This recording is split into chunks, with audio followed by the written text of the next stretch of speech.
Hello friends, नमस्कार। आज के वीडियो में हम नाग पंचमी की पौराणिक कथा सुनेंगे, जो कि इस प्रकार है। नाग पंचमी पर नाग देवता की पूजा करने से आपको उत्तम लोक की प्राप्ति होती है और सर्पदंश का भय दूर होता है।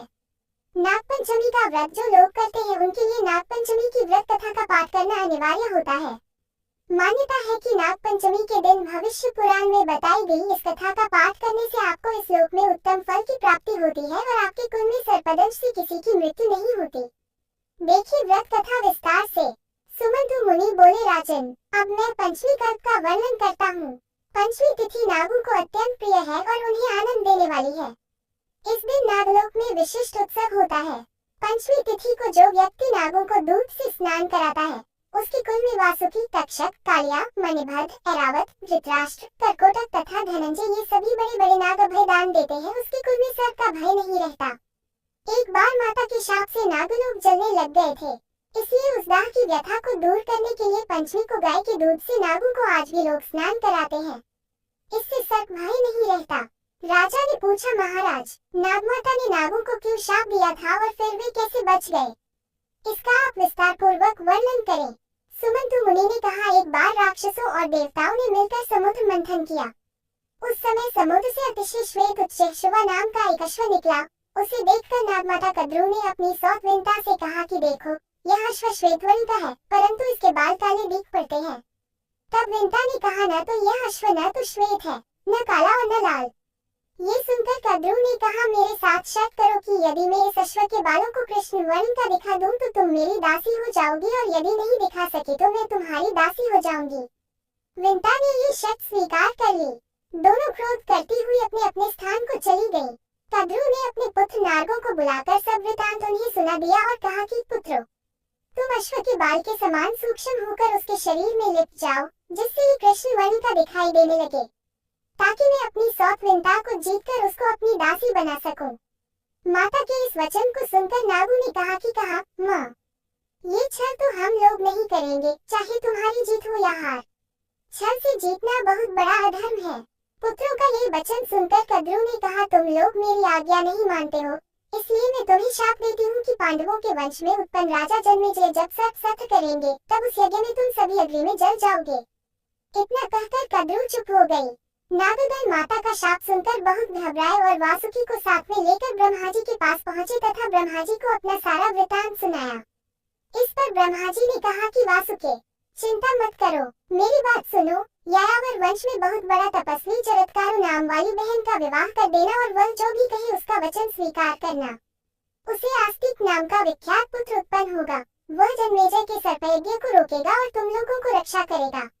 ब्रह्मा जी के इस वचन को सुनकर नागराज वासुकी आदि अतिशय प्रसन्न हो उन्हें प्रणाम कर अपने लोक में आ गए। सुमंतु मुनि ने इस कथा को सुनाकर कहा, राजन, यह यज्ञ तुम्हारे पिता राजा जन्मेजय ने किया था। यही बात श्री कृष्ण भगवान ने युधिष्ठिर से कही थी कि राजन, आज से 100 वर्ष के बाद सर्प यज्ञ होगा, जिसमें बड़े बड़े विषधर और दुष्ट नाग नष्ट हो जाएंगे।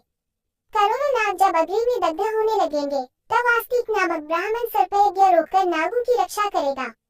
ब्रह्मा जी ने पंचमी के दिन वर दिया था और आस्तिक मुनि ने पंचमी को ही नागों की रक्षा की थी, अतः पंचमी तिथि नागों को बहुत प्रिय है। पंचमी के दिन नागों की पूजा कर यह प्रार्थना करनी चाहिए कि जो नाग पृथ्वी में, आकाश में, स्वर्ग में, सूर्य की किरणों में, सरोवरों में व पीकू, तालाब आदि में रहते हैं, वे सब हम पर प्रसन्न हो। हम उनको बार बार नमस्कार करते हैं। सवे नागा प्रियंतु में ये केचित पृथ्वीते च हलिमृवस्था येन्तरे दिखि संस्थिता। ये नदीषु महानागा ये सरस्वती गामिनः, ये च वापि तागेषु तेषु सर्वेषु वै नमः। इस प्रकार नागों को विसर्जित कर ब्राह्मणों को भोजन कराना चाहिए और स्वयं अपने कुटुंबियों के साथ भोजन करना चाहिए। प्रथम मीठा भोजन करना चाहिए, अनंतर अपनी अभिरुचि के अनुसार भोजन करें। इस प्रकार नियमानुसार जो पंचमी को नागों का पूजन करता है, ये श्रेष्ठ विमान में बैठकर नागलोक को जाता है और बाद में द्वापर युग में बहुत पराक्रमी, रोगरहित तथा प्रतापी राजा होता है। इसलिए घी, खीर तथा गुग्गुल से इन नागों की पूजा करनी चाहिए। राजा ने पूछा, महाराज, क्रुद्ध सर्प के काटने से मरने वाला व्यक्ति किस गति को प्राप्त होता है और जिसके माता पिता, भाई, पुत्र आदि सर्प के काटने से मरे हो, उनके उद्धार के लिए कौन सा व्रत, दान अथवा उपवास करना चाहिए, यह आप बताएं। सुमंतु मुनि ने कहा, राजन, सर्प के काटने से जो मरता है, वह अधोगति को प्राप्त होता है तथा निर्विष सर्प होता है, और जिसके माता पिता आदि सर्प के काटने से मरते हैं, वह उनकी सदृति के लिए भाद्रपद की शुक्ल पक्ष की पंचमी तिथि को उपवास कर नागों की पूजा करे। ये तिथि महापुण्य कही गई है। इस प्रकार 12 महीने तक चतुर्थी तिथि के दिन एक बार भोजन करना चाहिए और पंचमी को व्रत कर नागों की पूजा करनी चाहिए। पृथ्वी पर नागों का चित्र अंकित कर अथवा सोना, काष्ठ या मिट्टी का नाग बनाकर पंचमी के दिन करवीर, कमल, चमेली आदि पुष्प, गंध, धूप और विविध नैवेद्यों से उनकी पूजा कर घी, खीर और लड्डू उत्तम 5 ब्राह्मणों को खिलाएं। अनंत, वासुकी, शंख, पद्म, कंबल, करकोटक आदि 12 नागों की क्रमशः पूजा करें। इस प्रकार वर्षपर्यंत व्रत एवं पूजन कर व्रत की पालना करनी चाहिए। बहुत से ब्राह्मणों को भोजन कराना चाहिए। विद्वान ब्राह्मण को सोने का नाग बनाकर उसे देना चाहिए। यह उद्यापन की विधि है। राजन, आपके पिता जन्मेजय ने भी अपने पिता परीक्षित के उद्धार के लिए यह व्रत किया था और सोने का बहुत भारी नाग तथा अनेक गौएं ब्राह्मणों को दी थी। ऐसा करने पर वे पितृ ऋण से मुक्त हुए थे और परीक्षित ने भी उत्तम लोक को प्राप्त किया था। आप भी इसी प्रकार सोने का नाग बनाकर उनकी पूजा कर उन्हें ब्राह्मण को दान करें, इससे आप भी पितृ ऋण से मुक्त हो जाएंगे। राजन, जो कोई भी इस नाग पंचमी व्रत को करेगा, सांप से जन्म से जाने पर भी वह शुभ लोक को प्राप्त होगा, और जो व्यक्ति श्रद्धा पूर्वक इस कथा को सुनेगा, उसके कुल में कभी भी सांप का भय नहीं होगा। इस पंचमी व्रत के करने से उत्तम लोक की प्राप्ति होती है। ऐसे ही रोचक कथाओं के साथ आप सब जुड़े रहिए फ्रेंड्स। आप सबका साथ हमारे लिए बहुत महत्वपूर्ण है। साथ ही महाभारत की सुबह के समय मंदिर परिसर के समीप नजर आया, जिससे क्षेत्र में कौतूहल का माहौल बन गया। प्रत्यक्षदर्शियों के अनुसार नाग और नागिन को मंदिर के ठीक बगल में स्थित झाड़ियों के पास एक साथ देखा गया। दोनों सर्प एक दूसरे के